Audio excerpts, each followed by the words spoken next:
Getdik qardaşım. Gəl gedək. Ayda. Nə oldu? Qapını bağladım, açar qaldı içəridə.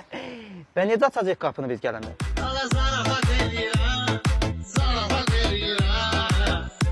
Abi bir dənə telefon ver zəng eləyim demə. Konturun yoxdur. Yox olsa nə istəyim ki? Ala.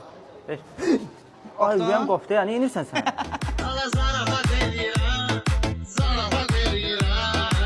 Qardaşım gedəcəyimiz yerə bax gör nə qədər var. 10-15 kilometr var, gəl. Ha necə gedəcəyik ora? Piyada gedirik də, qardaşım. Məsələn sən nə? Həyəcanlandın qardaşım. Ha be nə?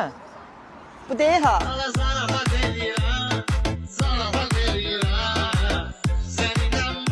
Ət aşağı görüm. Bunu necə istifadə edirlər? Ha, nə var bunu istifadə eləməyə? Qardaşım, soruş başa salın da, soruşdun başa salmadı. Hadi soruşdum de. Apar tətbiqini yükləyirsən. Yüklədikdən sonra proqrama daxil olursan. Velosipedə yaxınlaşıb QR kodu oxudursan, velosiped aktivləşir, sürürsən də qardaşım istədiyin yerə.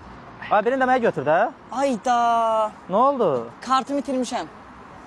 Hə tətbiqə bağlıdır hə. Məzələnmə. Gəl görüm görüm. Mən getdim, davay. Ha mən qoydum burada.